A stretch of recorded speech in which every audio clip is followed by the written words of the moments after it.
coffee pot slipped from her trembling hands, spilling a brown stain down her white apron, but it wasn't the hot liquid that burned her.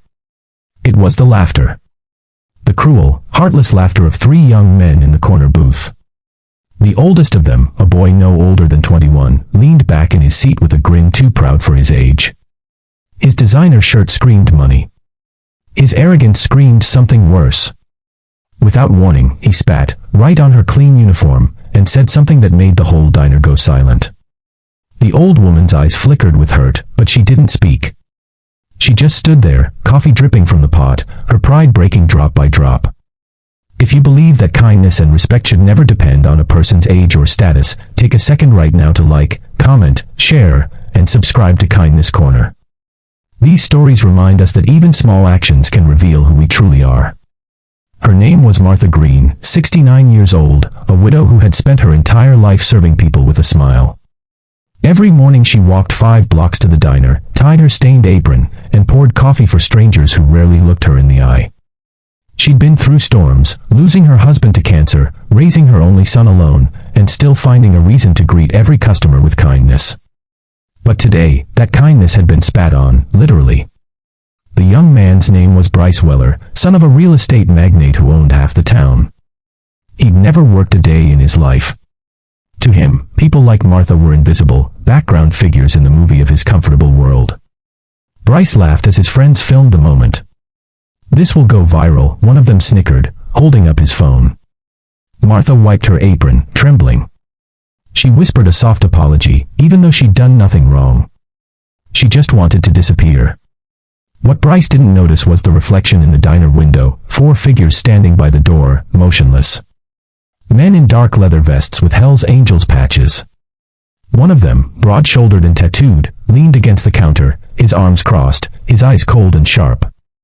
His name was Rex Dalton, a man who'd seen the worst of life and still had a code that no one crossed: respect the ones who serve you. The moment stretched. Martha turned to go refill another table's cup, pretending nothing happened, but everyone could feel the tension.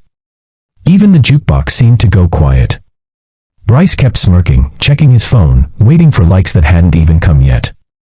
But before he could stand, the door to the diner closed with a heavy thud. Rex walked over, boots echoing against the checkered floor. His shadow fell across the booth, blotting out the light. The other bikers stood behind him, not threatening, just watching. The laughter at the booth died instantly. Rex didn't raise his voice. He didn't need to. The look in his eyes said enough. He picked up the coffee pot that had fallen, placed it gently on the counter, and turned to Martha. "Ma'am," he said quietly, "did he hurt you?" She shook her head, unable to meet anyone's gaze. Rex turned to Bryce. His tone was calm, almost too calm. "You think it's funny to spit on someone who's working to make a living? That woman could be your grandmother." Bryce stammered something, his bravado crumbling under the weight of silence. The phone in his hand suddenly felt like a loaded guilt. The other bikers closed in, not to fight, but to make him feel every ounce of shame he'd ignored all his life. Rex nodded toward the counter. "You're gonna make this right," he said. "Start with cleaning that mess you made." Bryce froze, staring at the puddle of coffee and his own reflection in it. Then, to everyone's astonishment, he picked up a rag. His hands shook. His friends didn't move to help. The room watched as the rich boy bent down and wiped the floor. Each stroke of the rag stripped away a layer of his arrogance. Martha tried to stop him, whispering, "It's all right, dear," but Rex shook his head gently. "No, ma'am," he said. It's time someone taught him what respect looks like. When Bryce finished, he looked smaller, not because of the cleaning, but because of what it made him realize. He'd never cleaned anything in his life.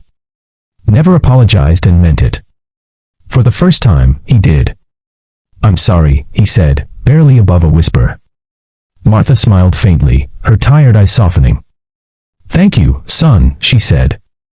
The diner exhaled as if everyone had been holding their breath. Rex gave a small nod and walked back to his table.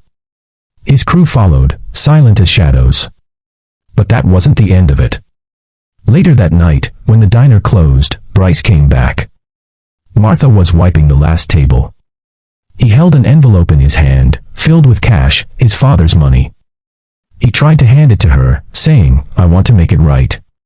She refused it. "Money can't clean what pride dirties," she said gently. "But kindness can." Her words stayed with him longer than any punishment could. Bryce left the diner with a heavy heart, not realizing Rex was outside smoking by his bike. The biker watched him go and muttered, "Maybe there's hope for him after all." A week later, Martha found a note taped to her locker. It wasn't signed, but she knew who it was from. Inside was a simple message: "Thank you for forgiving me. I'm volunteering at the community kitchen now. You showed me what real work looks like." And beneath it was a receipt, a massive anonymous donation made to a local shelter under her name. She cried quietly, holding the paper close to her chest. Sometimes, life's cruelest moments become the turning points for someone else's redemption. Martha never told anyone what happened that day, but every biker who'd been in that diner told the story differently, not about the spit or the laughter, but about the old woman who forgave and the boy who learned what respect means. If this story touched your heart, please take a moment to like, share, and subscribe to Kindness Corner. Your support helps keep stories of compassion and redemption alive for the world to see. Before you go, comment below, what would you have done if you were sitting in that diner? Would you have stood up like Rex, or forgiven like Martha? Because sometimes, the smallest act of kindness can silence even the loudest cruelty, and change a heart forever.